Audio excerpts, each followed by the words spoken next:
Listen, Trent, you're a nice guy, and obviously you know a lot about the hotel business. But to be able to run one of our resorts, you need to really understand food and beverage, and you don't have any F&B experience. How do I know that you can run a restaurant?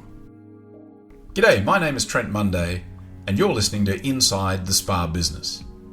That was a conversation I had way back when I was in the hotel game with the man who would ultimately become my direct boss, the managing director of a small hotel group. And my answer to him was maybe a bit unconventional and possibly the reason why I got the job. I told him I also don't know how to work the flat iron machine in the laundry. I also don't know how to fix the generator. But let's face it, I'm going to hire an engineer who can fix the generator. I'm also going to hire a laundry manager who can run the laundry. And so to me, there wasn't much difference between that and the kitchen or the restaurant. And the same is true with spas. In my mind, as a hotel general manager, the key is in the title. It's a general manager. It's a generalist. You don't need to be a spa specialist to run the spa.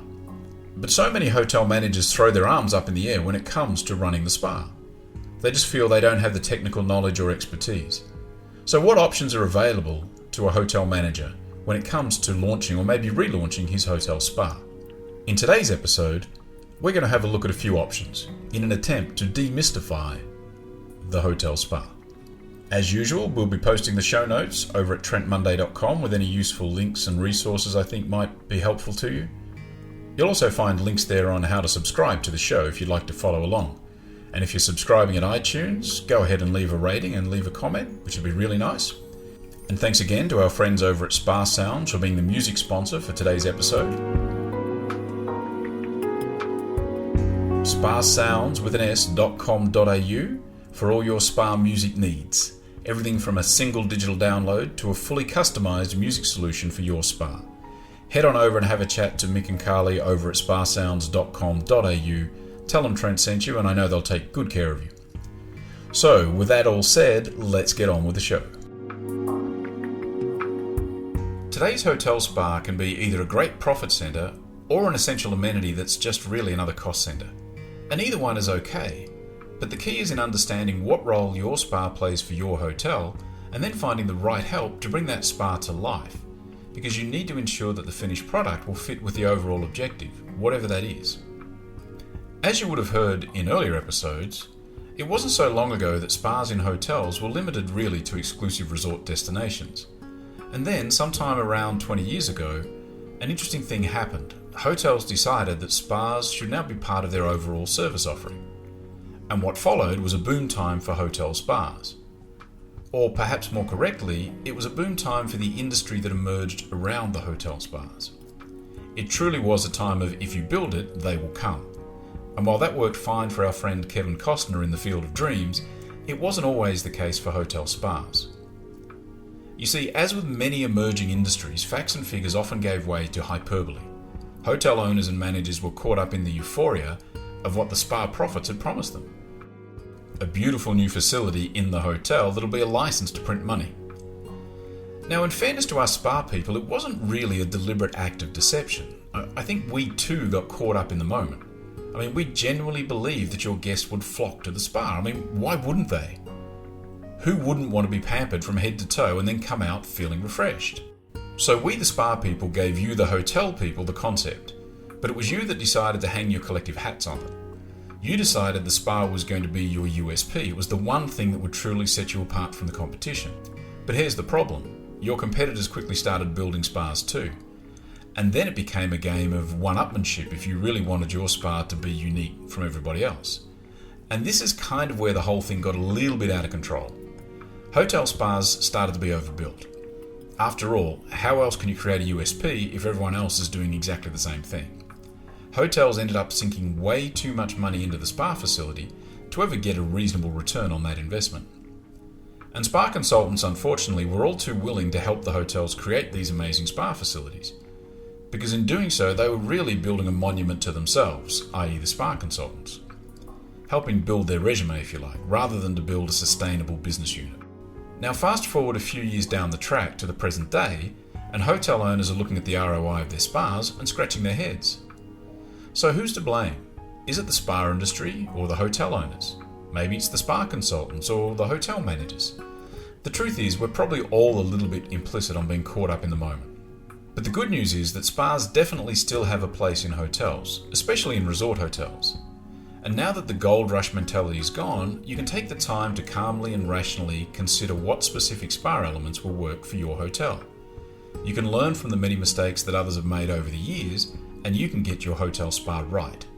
But then the question is, what is right for your hotel? What treatment should you have? What facilities do you need? What products do you think you should be using? Where are you going to find the staff? Who's going to train them? And this is where the hotel manager generally starts to get a bit anxious. There's just so much to know, a lot of which they don't really understand, and they sort of throw their hands up in the air and say maybe it's all too difficult. Now personally, as a former hotelier, I liken it to my first general manager's post where my managing director questioned whether or not I'd be able to run a quality restaurant. After all, I was a rooms guy, not an F&B guy. And my answer to him was simple. I'll hire a great chef and a good restaurant manager, and then I'll manage them. The result would be a great F&B product. And frankly, that's what it was, even if I do say so myself. And to me, the spa is no different. You simply need to reach out and get some form of technical assistance. Finding that right type of assistance, though, is definitely a challenge. And really, you have 4 basic options when it comes to the right form of technical expertise and guidance to either launch or maybe relaunch your hotel spa. The first option is you could recruit an experienced spa manager with a background appropriate to your hotel. And then you have them take on the role of consultant, advisor, designer, project manager, trainer, and ultimately manager. Now, the upside of that is that assuming you find the right person, they'll have complete ownership of the spa. It also means that you have the flexibility to manage that person, much more so than you would if you hired a consultant. But on the downside is the risk that you might hire the wrong person. And sometimes, of course, it's hard to know for sure until it's too late.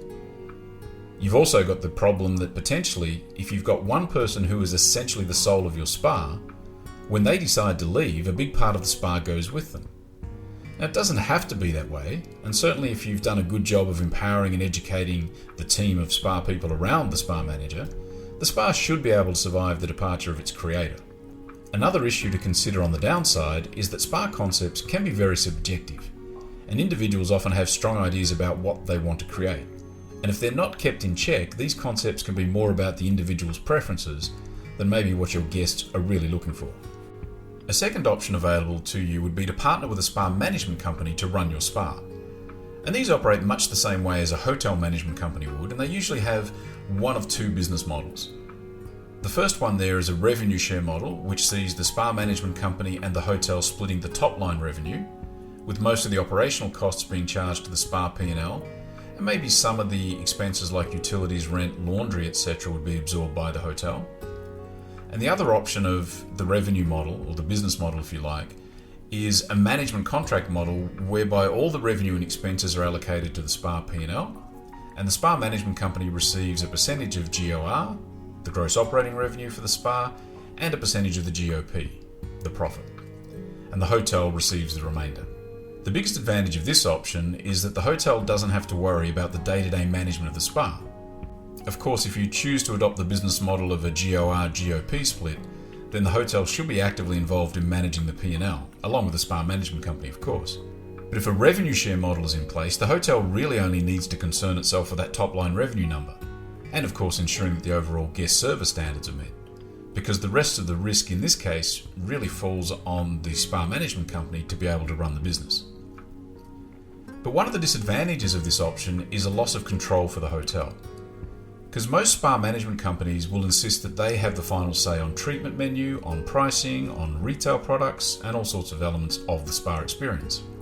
And if you're trusting your spa to a spa management company, you really do need to trust that these types of decisions that they make will be the right ones for your spa. The other disadvantage here is that sometimes there just isn't much revenue to share. With payroll costs increasing to as much as 50% or even more, spas in the Western world are often reduced to single-digit GOP margins. In Asia, the margins are generally more attractive, largely due to the lower labour cost or payroll costs, but even still, the margins are eroding. Whilst the hotel may be content earning relatively low revenue from the spa, if you remember we mentioned earlier that in some cases the spa is really treated as a necessary amenity rather than a pure profit centre, but they need to consider if the spa management company is earning enough to justify their efforts to do so.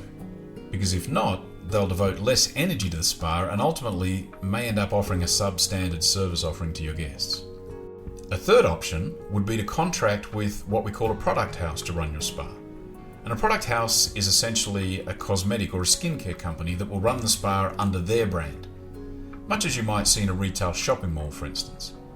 Some product houses offering spa management services include brands like Clarins, Jolique, Elemis, L'Occitane. There's a few others around.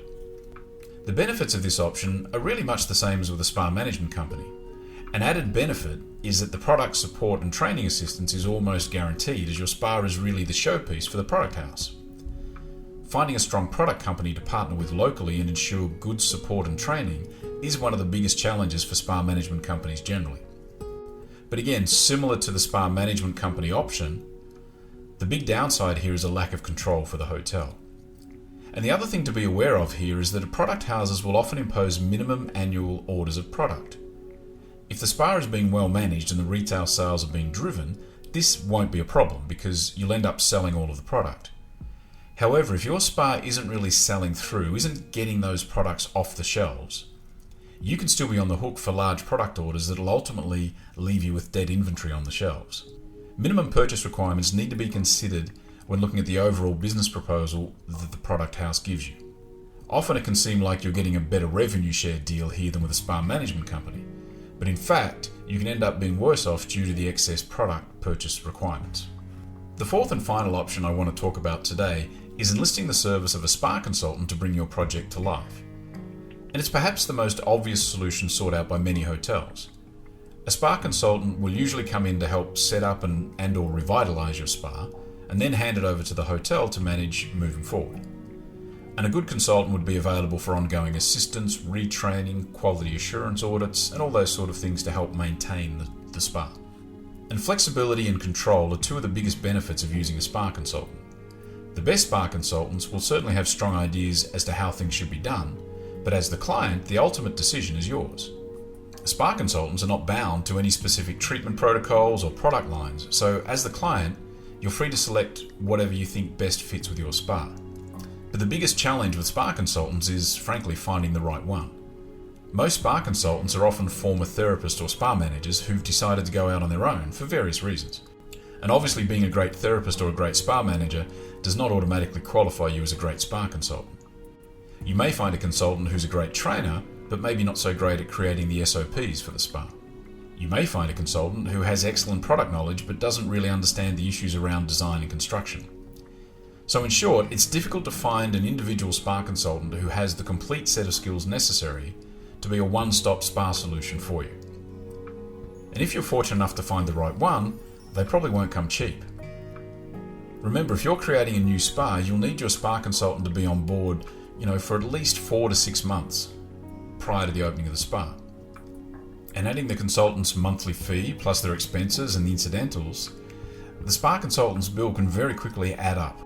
Now, if done right during the project phase, then you have your spa manager on board early enough to work alongside the spa consultant and be immersed in the entire concept and the creation, so they end up with a level of ownership moving forward. Of course, a year later, after your spa manager and a few therapists have resigned, you could well be back at square one. So which option is right for your hotel? Well, unfortunately, there's no one answer to the question. Each hotel is unique and each scenario is different. All the options have pros and cons, as we've looked at here today. The best option might be any one of these mentioned above, or possibly even a combination of them. Maybe you hire a spa consultant to help you with the design, and then help you find the right spa management company. Maybe you contract a product house, and then have them help you find a spa manager who you can then hire to run the spa, and they become your employee. The most important thing is to be clear on what you want from your spa. Is it an amenity or is it a profit center? If it's there to make money, build it smart. Be realistic about the true guest demand and the revenue potential. A hotel spa is not some magical, mystical world unto itself. It should be treated much the same way as any other department or facility within the hotel. If managed well, your hotel spa can be a great asset, but if neglected, it's going to cost you money, time, and guest complaints. So hopefully that's helped to demystify the hotel spa business a little bit for you. Love to know what you think. Head on over to the iTunes store and leave a comment or a rating and a review. If you wanted to leave some notes over at trentmonday.com in the show notes, you can do that there. I will read and answer and respond to any comments we get. If you wanted to drop me an email specifically to me to ask a question about any of the content that you've heard here today or in earlier episodes, or maybe you've got an idea for an episode yourself, maybe there's something you'd like to know about, drop me a line at me@trentmonday.com. That's it, me@trentmonday.com. Next week, I want to share a little story with you about recruitment. Obviously, recruiting is essential in any business, and especially true in the spa business. And a lot of times we're recruiting millennials. So I think it's interesting maybe to share with you some of the lessons learned from a recent experience that we had, me personally, in recruiting and interviewing a millennial. Kind of sounds a bit like a foreign species, really, doesn't it? The millennials. And maybe in some ways they are. Every generation is different. We've got to learn to communicate with these people because they're the future of our spa business. So tune in next week and I'll share some of the lessons that we learned. Thanks again for listening. I really do appreciate your time and look forward to having you back again next week. Bye for now.